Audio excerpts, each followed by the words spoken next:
Welcome to this brief overview on ITIL version 3 IT Service Management. My name is Salman Fezi. I am a qualified professional both in the technical and non-technical realm. I am a management consultant and I would love to share some of my thoughts and views on ITIL, IT Service Management. What is ITIL? ITIL stands for Information Technology Infrastructure Library. And as that name implies, it's a collection of books that document the global best practices for IT service management. It provides a broadly known framework, first published by the UK government back in 1980s, and it has evolved now to version 3. ITIL allows the organization to establish a baseline so that once you know your current level of operation, you can plan improvements on it. And in essence, ITIL version 3 is a life cycle. Life cycle, I just want to emphasize that word. It's a life cycle with more focus on strategy, business outcomes, and business values, and we're going to talk about this in a second. And it constitutes a series of 5 core volumes, each covering a different IT service management area. Those 5 books that are part of ITIL V3 are Service Strategy, Service Design, Service Transition, Service Operation, Continual Service Improvement. Service Strategy focuses on understanding organizational objectives and customer needs. Service Design focuses on turning the service strategy into a plan for delivering the business objectives. Service Transition focuses on developing and improves capabilities for introducing new services into supporting environments. Service Operation focuses on managing service in supported environments, and the Continual Service Improvement focuses on achieving services increments and large-scale improvements. So why would you use ITIL V3? It's designed to align IT services to the business needs. Most business deliver value through IT. So IT is not an overhead, it's really a strategic business unit, and we must recognize that. A best practices-based recognized framework, so you're not reinventing the wheel or talking to people in terms that they don't understand. So you already have a well-known framework to discuss your improvements through. ITIL is going to help you with tool selection, and it's going to provide you both industry and topic-specific guidance. It contains implementation guidance. It contains integrated process maps just to help you implement the IT services into your organization. ITIL aims to increase in the staff awareness of service culture of service management and is committed to continual service improvement. You have to improve things.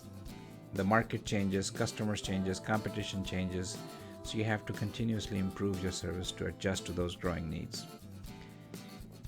And I want to emphasize the promotion of a service culture where the customer service is paramount.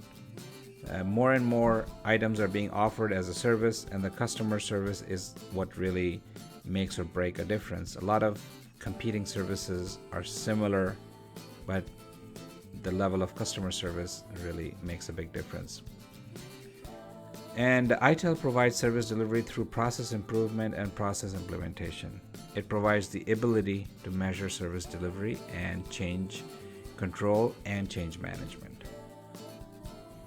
I want to use an example as I talk through this presentation, and that example is that there is this brick and mortar store that is doing fine selling to the customers in the local market. Now it wants to improve its presence across the country, across the globe. So it's decided that it is strategically important to it to provide an online store. So that strategy has been identified. So now let's walk through the rest of the Now let's look at this example through the lens of the ITIL lifecycle approach.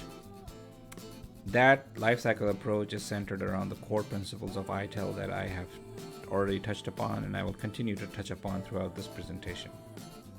The first thing you must have is a service strategy, and that's where you're going to establish an overall strategy for IT services and service management. In my example, the brick and mortar store wants to offer an online store, and that has become the strategy that has been established. Now ITIL's phase of service design is going to come in to establish a solution to meet the requirements. They're going to, in this phase, they're going to design out the online store in my example. Once the design is complete, it has to be built into something tangible and real, and that's service transition, where you manage the transition through the life cycle. Once the service is built out, you put it into operation for the day-to-day management of the IT services. Let's briefly look at what constitutes each one of the three areas here. Service design has supplier management. A lot depends on your suppliers and what they provide to you, so you have to manage that and design through service design.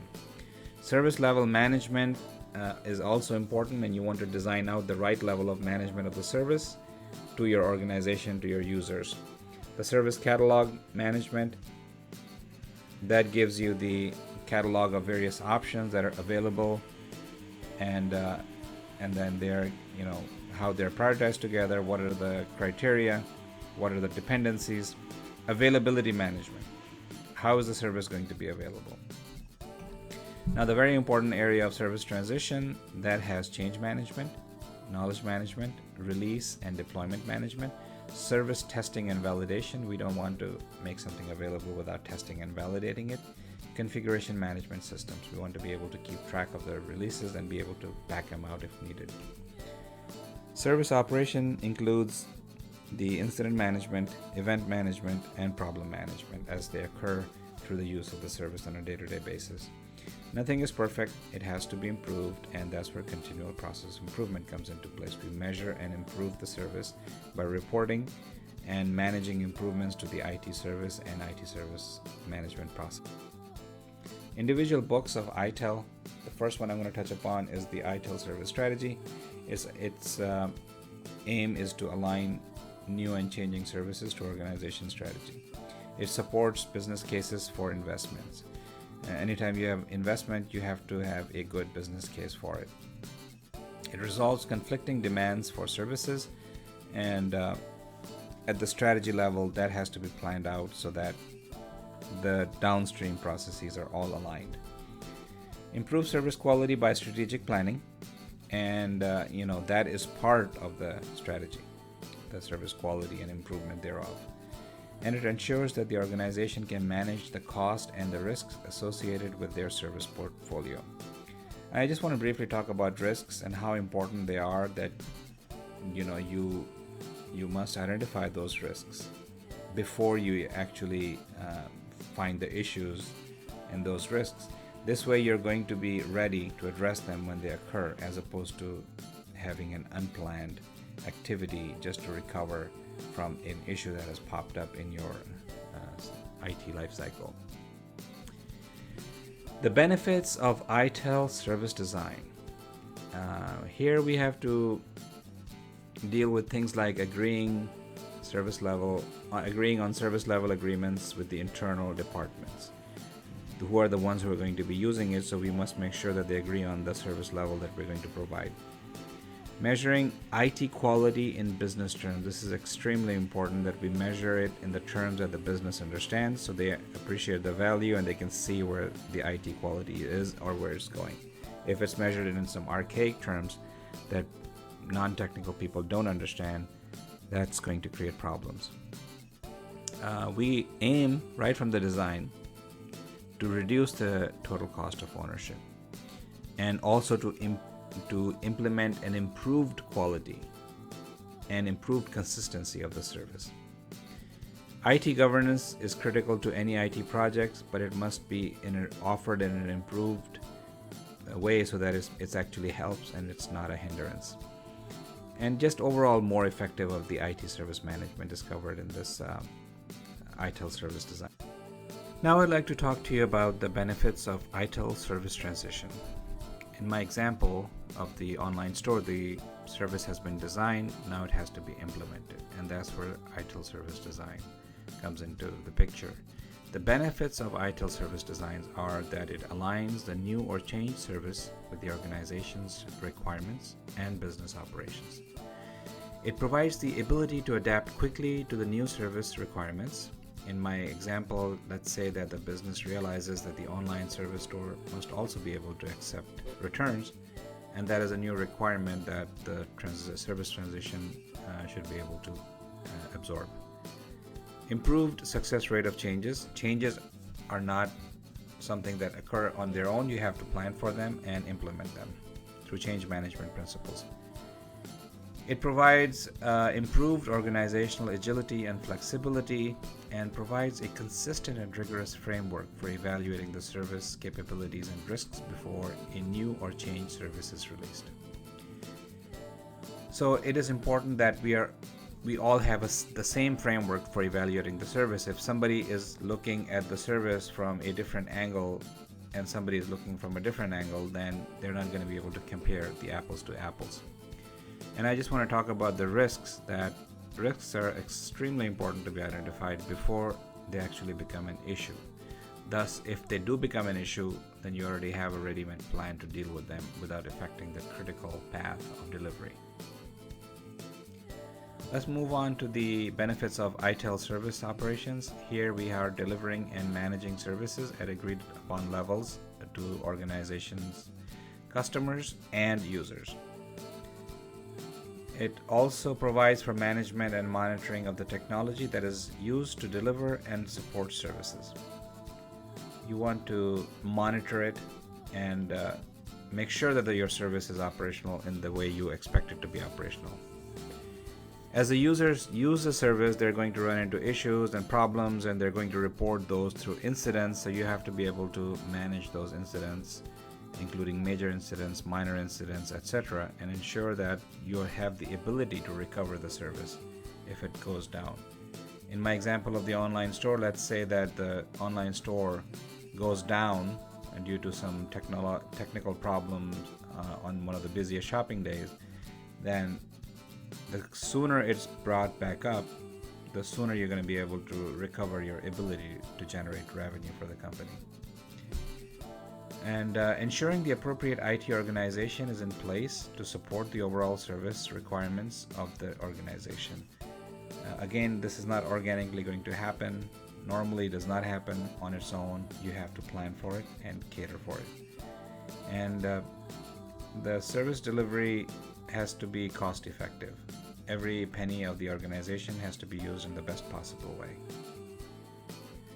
Nothing is ever implemented to be perfect. Market conditions change, customers change, competitions change, and the service that you're offering has to adjust to these or similar conditions, and that is only possible through a continual service improvement process where you have the commitment to ongoing service quality. You have ongoing improvements to service and supporting processes, making it better and easier and more adaptable to the current conditions of the business environment. You review and implement appropriate business-focused service measures. You measure service in a way that is focused towards the business and not necessarily in the technology. That helps you optimize the value to the business, the VOI, the value on investment, and the return on investment, the ROI. And you want to make continual improvements part of the business as usual, part of culture of the organization. So people don't have to be reminded of this. People don't have to be told to find areas of improvement. They just find it and take care of them. Some companies across the globe that are utilizing the ITIL framework that I wanted to highlight here include companies not only in one particular industry or segment, but across different segments and across geographies. Some companies that I can read off quickly here are Oracle, Hewlett-Packard, UK Post Office, Procter & Gamble, GE Capital, JD Edwards & Company, KPMG, Merrill Lynch, Microsoft, Shell Corporation, the Equitable Insurance Company, and many more. So ITIL is not just for one segment and one industry, rather it applies to different segments and different. I've compiled a list of what I consider to be critical steps to success, the success factors that are critical in achieving success to your project. Some of these are common sense, but when you have a large project, sometimes these can get lost in the noise. And I just wanted to make sure that we are aware of it and thinking about them. Number one is to develop a vision and a strategy. Simple as that sounds, but we must take all the actions that are aligned to a vision and a strategy for the organization. The IT is responding to those visions and strategy. Once those visions and strategies are formed, then you have to communicate them clearly. And the vision to change that. How do you change the current state to bring you to that vision that is being broadcasted across your organization? How do you close the gap between current state and future state? Empower employees for broad-based actions. Employees should not be told or reminded. They should have the power and the confidence to take care of the issues on their own. Generate short-term wins. This is another common sense but often gets lost. When you generate short-term wins, you're going to have more support and a stronger rally of the rest of the organization behind you, because they start to see the results, the fruits of your labor, so if you will. And make sure that the IT organization has this view that their new approaches are part of its that are going to be coming down and are part of its culture. And obtain the management buy-in. That's critical. The managers are the ones managing an organization, and the IT. There's several outcomes and payback of using the ITIL framework. You have repeatable documented process. You have a foundation for quality service. You have the introduction and propagation of a service-oriented culture. You have reduced cost of doing your business as usual, and reduced effort in keeping the lights on, and delivery of the quality service that fits the requirements of the organization, not something that's kind of in a silo operating on its own. You are able to provide improved availability and reliability of service, and the most important thing in my mind is the better relationships across IT and the organization.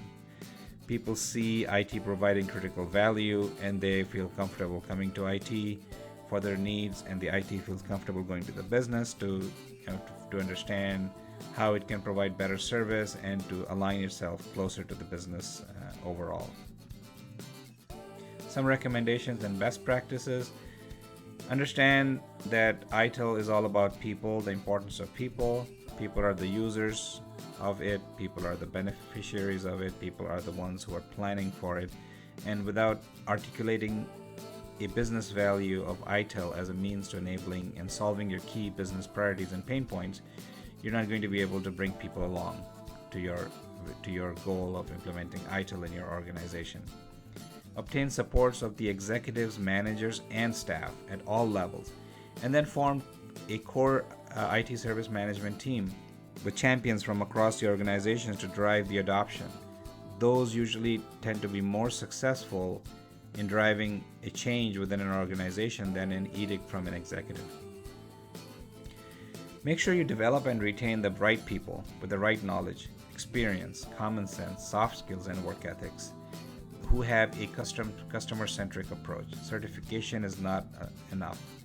And another point I want to highlight here is that have dedicated roles instead of asking somebody who's already overloaded to take on another role on a part-time basis.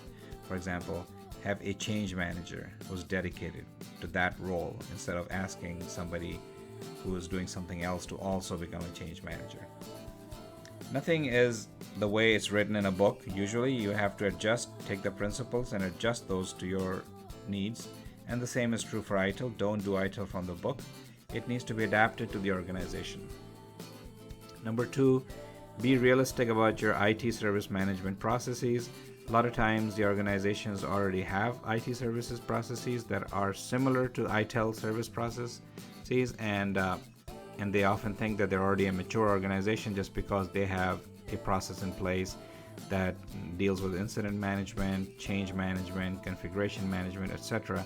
So that can lead to overstating the existing maturity and therefore providing fewer gaps for improvement. Your overall goal is that our process should be proactive instead of reactive. And we must optimize time to value by first solving identified business priorities and pain points that could be solved by ITIL processes. That brings a value, brings people along your project, and it shows them the value of what you're doing. And do a maturity assessment, drive it with data, not just your somebody's views, and then fill the gaps of staffing and skill sets and technologies decisions based on that maturity assessment. Recommendation number 3 is to first address the goals and the people in the process before bringing technology. I myself love technology. I have a technological background, but oftentimes what I see and what I've seen is that you have to address the underlying processes and goals and people first before you introduce technology, because doing so can only complicate things. Match your tools to the business and IT issues being solved and the process that you're trying to implement. And always place a higher value on simplicity of the solution. People sometimes tend to go with really complex solutions that are not scalable, and they're just a nightmare to support.